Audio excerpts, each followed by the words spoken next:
Buenas tardes amigos, están en JAB Canal 32 por supuesto y yo para darles información. Acuérdense, Canal 32 transmite desde California en los Estados Unidos de América. Saludos muy cordiales y mandamos una felicitación a todos nuestros amigos, a esa audiencia inteligente, desearles una feliz Navidad a todos, y ya tenemos este año que se termina y el próximo año que viene, pues bueno, va a ser también de muchas noticias. Amigos, lo que en esta mañana sucedió, pues bueno, vamos a hablar sobre el INE con este señor que ya nos tiene, bueno, ya pendientes de todas las barrabasadas que puede decir, así que vámonos con las noticias. Dice, revés al INE, la Suprema Corte ordena no suspender consulta de revocación de mandato. Así que, bueno, aquí tenemos al señor que ya nos tiene hasta el copete, como decimos. Pero bueno, pues ahí está. Vamos a ponernos al corriente de que la Comisión de Recursos de la Suprema Corte de Justicia de la Nación dio a conocer que admitió el recurso de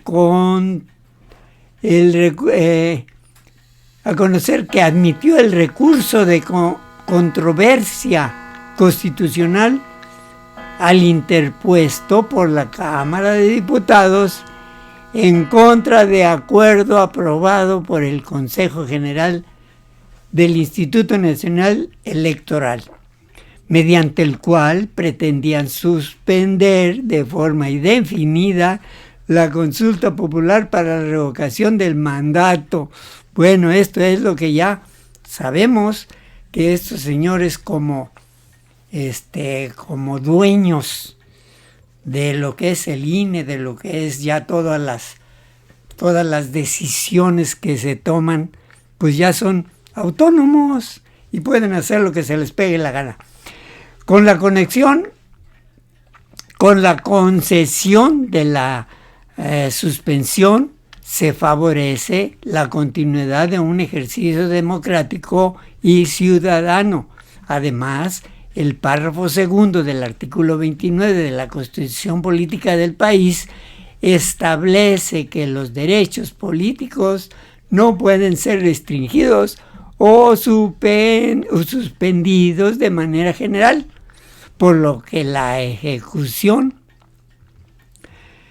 establece que los derechos no pueden ser restringidos, desde luego, si ya es una ley que ya está hecha, que ya está aprobada, amigos. Yo no sé cómo este señor empieza a mandar y hacer una serie de cosas. Bueno, dice restringidos o suspendidos de manera general, por lo que la ejecución de acuerdo del INE pone en riesgo el ejercicio oportuno del derecho de la ciudadanía a decidir al revocar o no el mandato. Pero a él le vale gorro la ciudadanía, amigos.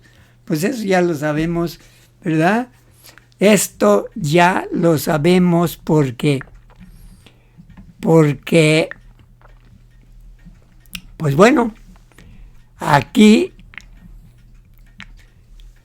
lo vemos todos los días que se presenta y pues desgraciadamente pues tenemos que hacer de tripas corazón. Tenemos que hacer de tripas corazón de todo lo que dice, de todo lo que hace. Así que bueno, pues vamos a continuar con nuestra imagen, normal, que la tenemos aquí exactamente, y donde ya nos vamos a hacer presentes, amigos, para saludarlos directamente, su amigo José Antonio desde acá, desde California. Pero qué curioso, ¿verdad? Que este señor, que ya, yo creo que ya es tiempo de que lo manden por un tubo o por donde sea, que ya no exista ni el INE. Yo estaba pensando, amigos, de que ¿por qué el gobierno no ha agarrado el problema con más energía? ¿Creen ustedes que cada estado no se pudiera hacer cargo de coordinar los votos para la revocación del mandato? ¿No creen que hay instituciones privadas de personas que quieren a México y que estarían dispuestos a coordinar, así como están levantando ya 7 millones de firmas? Bueno, esto es lo que ya deberían de hacer y mandar al carambas que se quede con su dinero y que para el próximo año no les den. A ver qué hacen. Si López Obrador el problema de drogadicción y todo lo demás lo ha resuelto, no con balazos, ni con muertes, ni con nada, sino quitándoles el dinerito, ¿verdad? Bueno, donde más les duele, pues ahí está el asunto. Ahora el fuero también se lo pueden quitar a este señor Córdoba. Pues bueno, ay Dios santo, si hay tantos ajustes, tantas maneras de hacerlo, pero no se hace. López Obrador, lógicamente, él ya no quiere meter manos en que digan, porque cada cosa que hace, ya saben, se la arrebatan, están controversias, están tratando... Oigan, ¿a quién se le ocurre que quieren que quiten los trabajos del Tren Maya? Bueno, pero bueno, así es la cosa. Bueno, mis queridos amigos, vamos a continuar con nuestra forma de buscar personas que piensen y que nos ilustren diferentemente. Esta audiencia inteligente que tenemos que ponernos las pilas para que este próximo año está ya cercano, faltan 3 años para el 2024, pero ¿qué se va a hacer? Para entonces ya la ciudadanía debe de tener voz y voto, amigos, ya debe de exigir a las autoridades, a los partidos, al mismo gobierno y al mismo presidente. Pero todavía no lo hacemos, amigo, porque todavía nos falta entenderlo. Estamos buscando gentes que piensen así. En los 2 programas anteriores, no sé si los están viendo, pero es gente que dice que el pueblo va a ser, y olvidémonos de los candidatos, que de Morena, que si Ebrard, que si la jefa de gobierno, que si Noroña, cualquiera que sea, si no tenemos la voz, amigos, si no tenemos ya esa voz de mando del pueblo. Porque López Obrador se jacta en decir que el pueblo es el que manda y el que con el pueblo y sin el pueblo. Pero pues el pueblo todavía no hace nada, no hacemos nada porque no nos dan el apoyo. El apoyo viene con sindicatos, amigos. López Obrador no los va a hacer. El problema agrario, gentes del campo que se reúnan y que hagan sus sindicatos, sus asociaciones, sus grupos para pedir y para que tengan voz. Pero Pero esto la gente lo tiene que hacer para tener esa voz que va a mandar, pero si no lo hacen, pues no. Bueno, por eso les vamos a poner a esta preciosa niña que nos va a decir sobre los sindicatos, cómo están funcionando y cómo están actualmente. Ok, vámonos aquí entonces, y aquí la tenemos y le vamos a dar voz para que nos instruya. Muchos conocemos como nomineras y que incluso aceleren más los cambios. Y decías que había 4. Una más tiene que ver con dando a conocer más justamente, porque de eso se trata también la cuarta transformación, que la política pública, la acción de gobierno, las acciones legislativas, pues sean arropadas y tomadas por la propia ciudadanía, que eso va a permitir que se aceleren más los cambios. Y decías que había 4 grandes acciones. Exacto. Luisa. Creo que una más tiene que ver con la reforma en materia de outsourcing o de subcontratación. El fenómeno, para darnos una idea que platicaba hace rato, es precisamente eso: empresas que vaciaron sus nóminas y las pasaron a estas intermediarias que muchos conocemos como nomineras y que incluso muchas estaban vinculadas y relacionadas con las factureras, porque es un esquema no solo laboral, también fiscal. ¿Cómo darle la vuelta para no pagar impuestos y para no tener responsabilidades laborales? Es así que millones de trabajadores se fueron de un día a otro al esquema de subcontratación. Se aprobó una reforma muy importante que lo que hizo fue prohibir la subcontratación de personal. Hoy en nuestro país está prohibida la subcontratación de personal y todavía me encuentro gente que me dice: oye, checa mi caso, porque si bien hemos avanzado y hemos regularizado en este año a 3 millones de trabajadores, todavía, como a veces sucede, se reforman las leyes, pero no por eso está el cumplimiento al 100%. En esa reforma, lo más importante es reconocer, o más bien establecer, que quien recibe el trabajo es el que debe hacerse responsable de sus trabajadores. Todos aquellos que hacen la materia principal, el objeto social. Si yo tengo una empresa, fabrico automóviles, los trabajadores que fabrican los automóviles tienen que ser trabajadores míos. Porque hay un derecho muy importante que casi está en peligro de extinción, pero que estamos recuperando, que mencionaba hace rato, que es el reparto de utilidades. Ese es un derecho que está en la Constitución y que en pocos países lo tienen, y aquí tenemos que protegerlo mucho, porque es hacer partícipes a los trabajadores de las utilidades que hacen las empresas.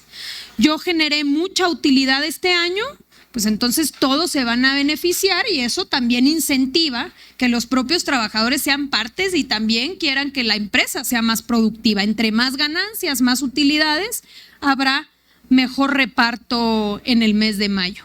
Esto se fue extinguiendo porque con todas estas figuras, pues ¿qué pasaba? Estaba la empresa donde se generaba la utilidad, pero no tenía ni un solo trabajador. Y estaba la otra empresa donde estaban todos los trabajadores, pero no generaba utilidades porque simplemente le transfería a los trabajadores. Este esquema se termina con la reforma de subcontratación. La empresa madre que genera la utilidad tiene que reconocer a sus trabajadores y tiene que repartir las utilidades correspondientes a ese año. Todavía no ha pasado un mayo, porque eso por primera vez lo vamos a vivir en mayo próximo, pero en mayo próximo tenemos que ver ya reflejado el reparto de utilidades de las diferentes empresas. Había algunos empresarios que dicen: pero yo doy bonos, pero yo… No, tú podrás dar lo que tú quieras, pero tienes que repartir las utilidades, es una obligación legal, incluso constitucional. Entonces, en este esquema se prohibió la subcontratación de personal. Ya sabrán, como siempre, no, esto es una locura, se van a perder miles de empleos. Y la verdad es que lo que ha venido sucediendo es que al contrario, se ha venido regularizando varios de los sectores que eran informales o que no tenían a sus trabajadores en el IMSS.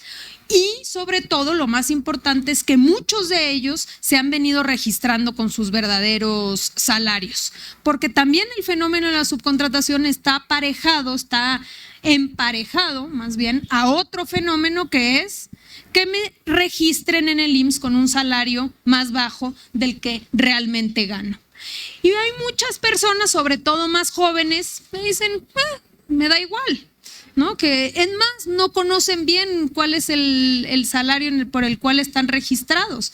Pero esto a la larga impacta en dos derechos elementales. Uno es el de la pensión, porque después del 97 y de la reforma que cambió el sistema solidario a cuentas individuales, pues depende de cuánto ahorre cada una y uno de ustedes, depende de cuánto cotice en el IMSS y en la Seguridad Social, cuánto recibirá a la hora de pensionarse o jubilarse. Y no somos ajenos, estamos hablando, yo sé, que del sector formal de la economía. Después está el sector informal, que son millones de trabajadores, pero en este esquema, una de las vinculaciones directas de la subcontratación era eso, el subregistro en el IMSS. Entonces, ha logrado incrementarse en casi 16%. Los que se mudaron de esquema también fueron registrados con salarios con un incremento importante.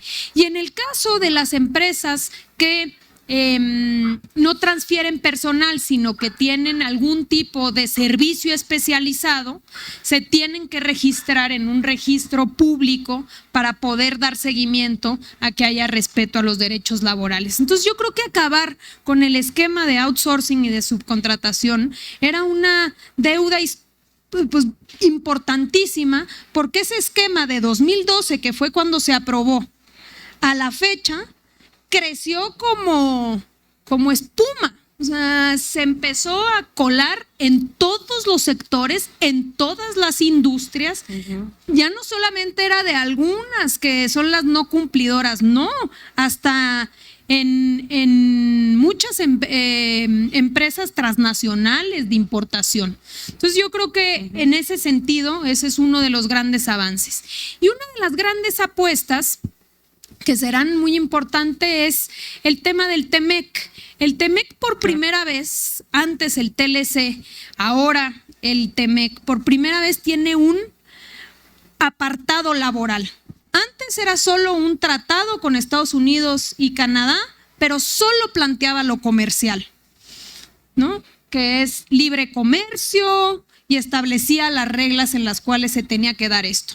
Uno de los cambios importantes del TEMEC es que el TEMEC trae un apartado igual de importante en lo comercial, en lo laboral, de protección de derechos laborales. Sí, se abren las fronteras, pero tienes que pagar mejor. Sí, se abren las fronteras, pero tienes que respetar la libertad y la democracia sindical. Sí, se abren las fronteras, pero incluso entre países puede haber quejas en el momento en el que tú no estés cumpliendo.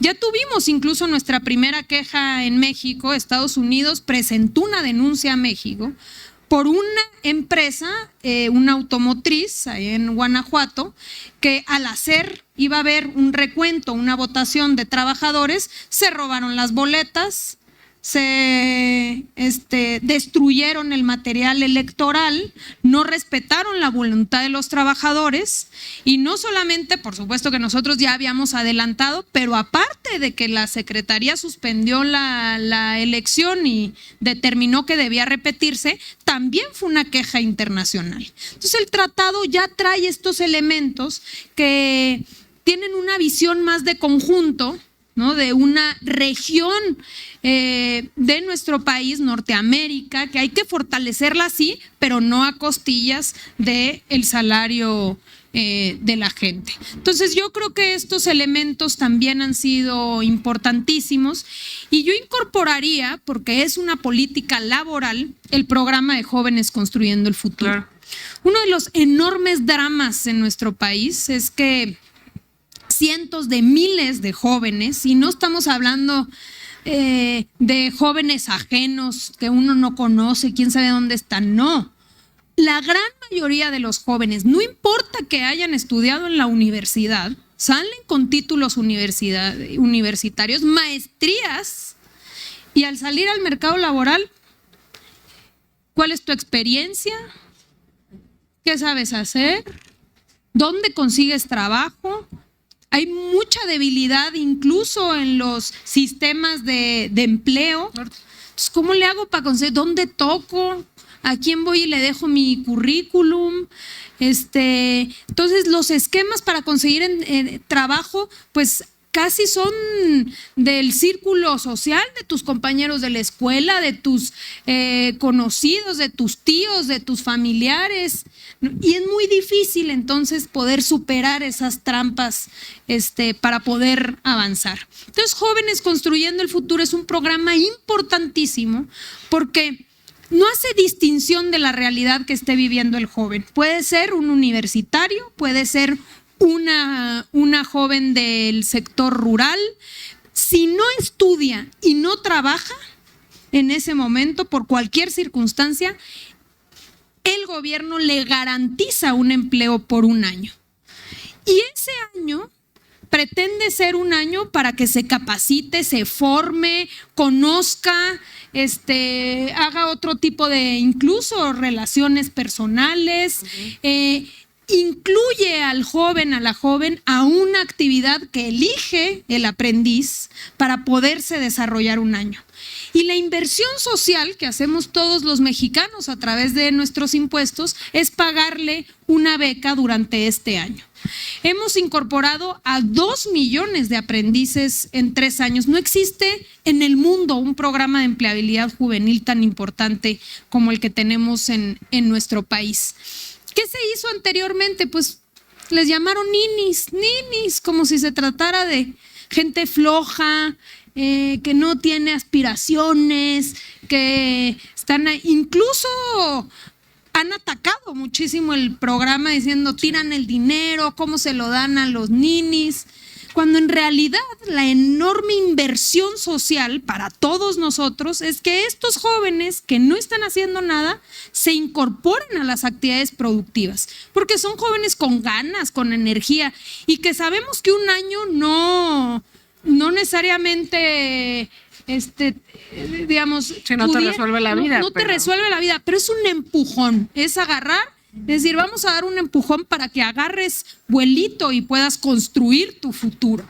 Por eso se llama Jóvenes Construyendo el Futuro, y la verdad es que las historias que hemos conocido y lo que ha logrado impactar, pues ha sido importantísimo. Solo pensemos que en la pandemia el sector que más golpeado se vio fue precisamente el de jóvenes entre 20 y 30 años. Cientos de miles de jóvenes que perdieron su trabajo y que lograron a través del programa de Jóvenes Construyendo el Futuro, que en ese momento tuvimos muchísimos beneficiarios, reencauzar su vida laboral. Y nos conviene a todos que estos jóvenes estén trabajando en lugar de estar en otro lado. Porque es muy fácil, sobre todo en contextos de violencia, pues el que los enganchen las bandas. Pues facilísimo, pues de repente estás, aunque no quieras, tienes dificultades, tienes familia, tienes que aportar en la casa.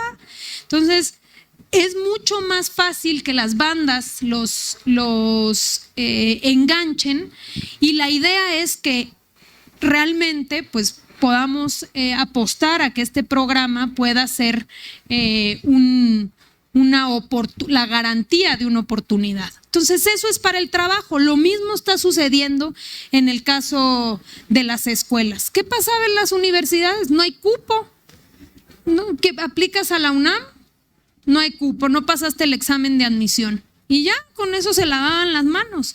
Y lo que se ha venido reforzando es la construcción de 100 nuevas universidades, becas para todo el nivel bachillerato, porque lo que se quiere es que se tengan alternativas y posibilidades de futuro. Apostar a eso, que es apostar a los jóvenes. Y antes se utilizaba mucho a los jóvenes, pero más, ¿no? Como una cosa más electorera. Como decorativa, ¿no?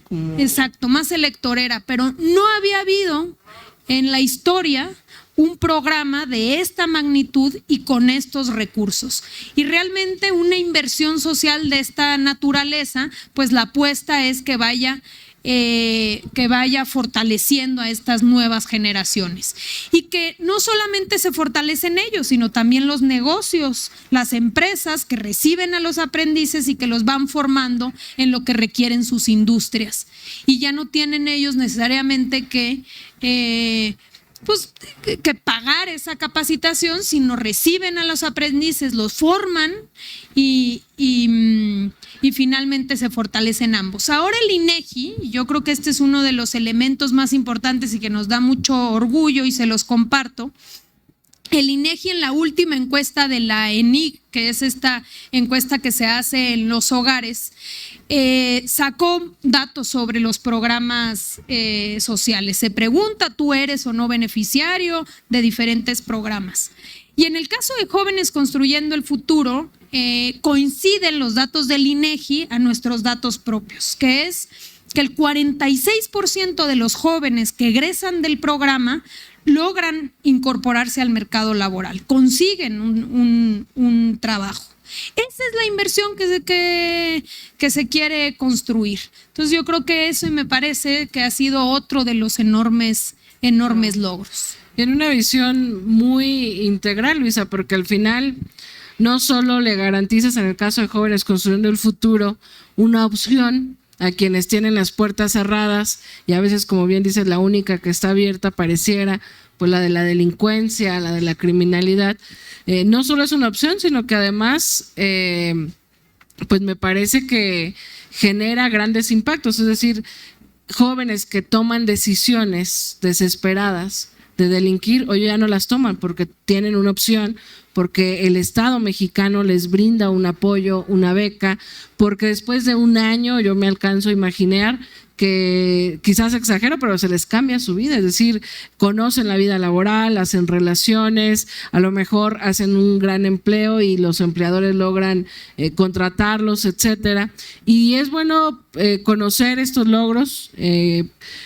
Creo que hay algunas participaciones en el público, pero cierro o cerraría yo diciendo que es muy bueno conocer un poco del avance de lo que se ha hecho en 3 años, porque no es menor, es decir, durante 80 años nos fueron condenando a una realidad en la que nos fueron quitando derechos, nos fueron quitando servicios, el Estado mexicano se lavaba las manos y era con una política de despojo, con una política de negocio, con una política de favorecer a unos cuantos a costa de las mayorías, y eso sin duda ha mermado en nuestra calidad de vida, en nuestro acceso a la educación, al empleo, en nuestra felicidad máxima, que al final de eso se trata, creo yo, hacer política y gobernar en tiempos de la Cuarta Transformación, tratar de generar bienestar en la gente, en las familias, y si bien en 3 años yo creo que van a paso acelerado, el gobierno federal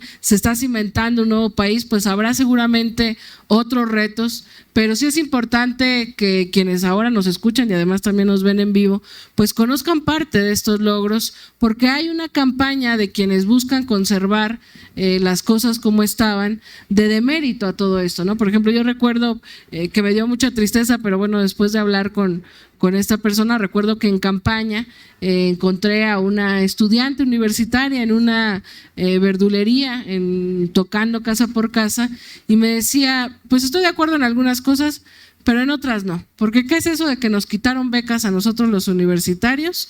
para dárselas a los ninis, ¿no? A los que no trabajan y no estudian.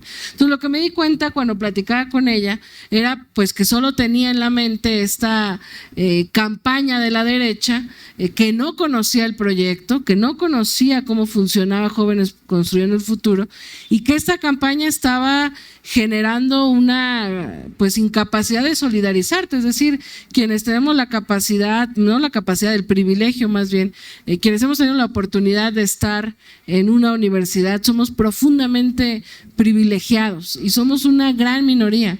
Y no es porque seamos más listos o porque sí aprobamos el examen, es porque hay una serie de circunstancias que han excluido a la gran mayoría que ha querido estudiar, que ha querido acceder al trabajo.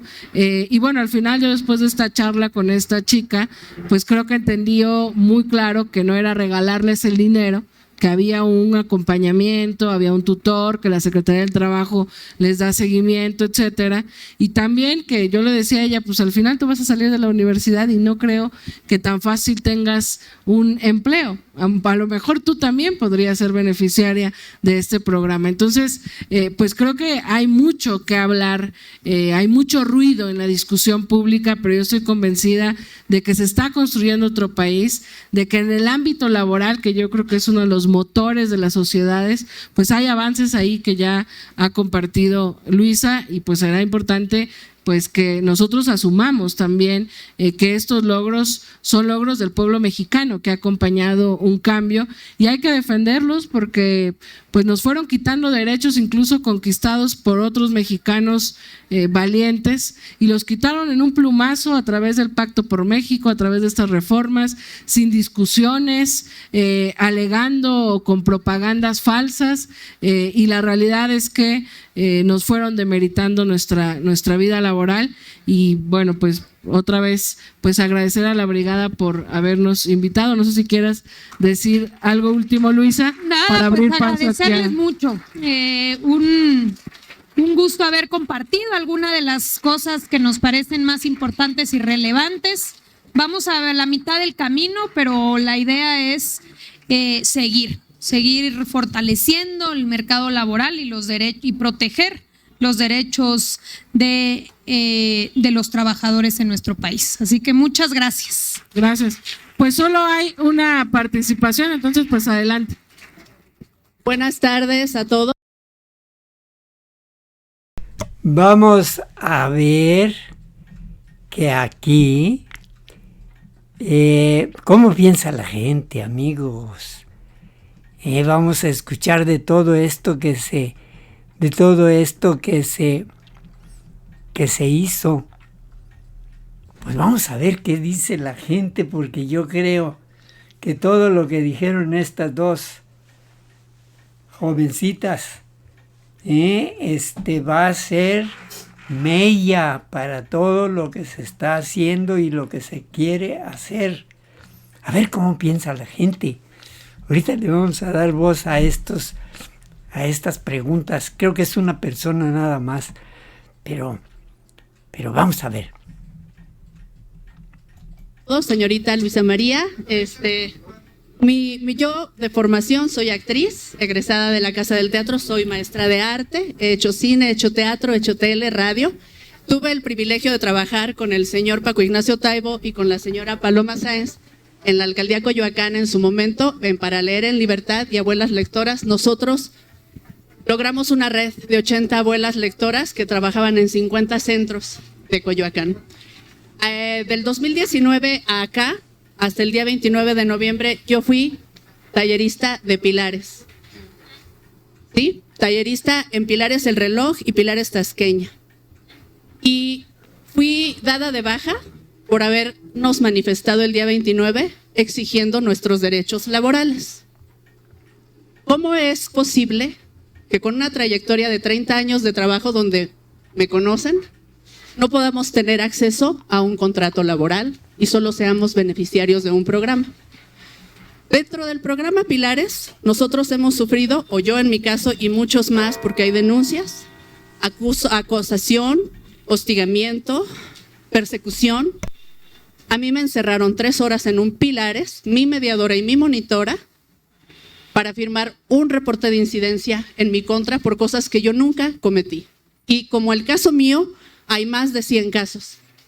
Nosotros entregamos un pliego petitorio para tener una audiencia con usted y con la señora Claudia Sheinbaum para tocar el tema de contratos y trabajo, derechos laborales para quienes hemos sido beneficiarios por 3 años de Pilares. Porque no se nos dan insumos para nuestros materiales. Los materiales los tenemos que comprar nosotros, los talleristas. Y nosotros amamos nuestro trabajo y 3 años hemos levantado este programa con nuestro esfuerzo. A mí se me levantaron acusaciones de que incluso yo no tenía usuarios. Cuando puedo mostrarle a usted mis fotos, hasta el último día que trabajé tuve mi mesa llena de usuarios. Y fui despedida por el señor Benjamín González Pérez, quien propicia estas malas prácticas contra los trabajadores. Presenté una queja ante Derechos Humanos por el hostigamiento que viví por parte de mis figuras superiores. Y en Derechos Humanos el caso se cerró por improcedencia con el argumento, y tengo el folio y tengo el documento, y mañana, el día lunes, me voy a presentar ante la Secretaría de Gobierno a presentar todo esto mismo, donde a mí me dijeron, usted no puede hacer esta queja porque usted no tiene derechos laborales ni derechos porque no hay un contrato, porque usted es una beneficiaria de un programa, por lo tanto no tiene derechos porque no hay una relación de patrón ni trabajador. Yo quiero poner esto sobre la mesa porque rescato de todo esto el programa de Pilares. El programa de Pilares es muy valioso, sí, pero nosotros somos trabajadores. Yo he hecho cine con Arturo Ripstein. Puedo ganar dinero por mi trabajo, sí. La petición es, señorita Luz María Alcalde, explíquenos por qué no tenemos un contrato, por qué no tenemos prestaciones, por qué no tenemos seguridad y por qué somos despedidos de manera arbitraria después de haber sido hostigados, perseguidos, amenazados y vulnerados, no solo en nuestros derechos laborales, sino en nuestros derechos de personas. Esta es una pregunta que yo tengo para usted y que la tenemos toda la comunidad de Pilares. Nosotros ya tuvimos una audiencia con el Congreso, con la señora Valentina Batres. Y eso es lo que yo quiero que usted nos explique. ¿Por qué no se puede volver Pilares de pasar de ser un programa en el campo de los artistas? ¿Por qué no se puede volver un trabajo con todo lo que usted está diciendo? ¿Por qué? Lo que me comprometo ahorita es para que me des tus datos, porque está la Procuraduría de la Defensa del Trabajo y esa es la vía para poder defender los derechos. En la Procuraduría podemos con mucho gusto apoyarte de manera gratuita. Claro, a todos los que quieran, con mucho gusto. A ver, compañeros, hay varias personas que querían hablar. El problema es que ya tenemos a Pedro Salmerón, que va a hacer la presentación de su libro Tenochtitlán. Entonces me pide el compañero que va a hablar un momento, entonces le pedimos que sea la última intervención y ya después damos paso a Pedro. Bueno, amigos, pues ya saben, esto ha sucedido ya aquí en este programa que hemos tratado de llevar a ustedes, amigos, como una seña de que se está haciendo lo correcto, que ya están abocándose a lo más importante, que es la organización de la gente para ese año 2024. Si estos sindicatos no se reorganizan, como dice Luisa, pues bueno, va a seguir lo mismo de lo mismo. Y el INE, qué buena noticia hoy. En el programa anterior yo les dije, va a haber 2 formas. O la Suprema Corte dice, aquí se va a hacer lo que yo diga, o a lo mejor le da la razón a Lorenzo Córdoba. Qué bueno que ahorita, cuando menos ya hay una señal. Esperemos que esto vaya a más. Que no porque ya la Suprema Corte dictaminó, pues a lo mejor se echa para atrás, ¿no? O a lo mejor la echan para atrás. Que todavía, desgraciadamente, no se barre esa escalera, amigos. Todavía hay podredumbre, todavía hay basura en la parte alta de esa escalera. Bueno, amigos y mi audiencia inteligente, que ya estamos con un escaloncito más arriba de entender que tenemos que ponernos a estudiar, a ver cómo sucede los programas que se están haciendo para una organización de la gente, de los mexicanos. Porque no tiene caso que se reúnan como en el Zócalo. 250,000 de gentes en el Zócalo, qué barbaridad. Bueno, ojalá que toda esa gente ya empujara como debe de ser. Y eso es lo que se pretenden en estos 3 años, amigos. Y se van a ir muy rápido. Así como ya se nos fue este diciembre. Pasado mañana, 24 de diciembre, este servidor de ustedes, este colaborador de noticias, el 24 de diciembre, cumple 89 años. Así que me da mucho gusto saludarlos. Espero que lleguen a esta edad como yo, con un poquitito, cuando menos ya de más inteligencia, y que cada vez entendamos mejor a México. Así que un abrazo para todos mis amigos. Agradezco mucho a esta audiencia inteligente el apoyo que nos han dado. Acuérdense, dedito arriba, porque ese algoritmo de YouTube tenemos que empujarlo y sin ustedes no se va a poder hacer. Suscríbanse, amigos. Aquí abajo a la derecha hay un icono de México. Está la bandera de México. Denle clic ahí para que se suscriban a este canal.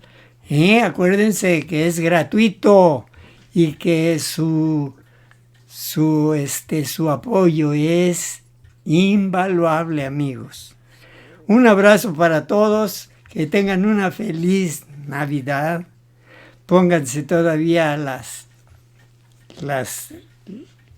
mascaritas y acuérdense, cuídense mucho, porque cuidándonos nosotros vamos a cuidar a los que más queremos. Muchas gracias, mis querida audiencia, y estaremos mañana, si Dios nos lo permite.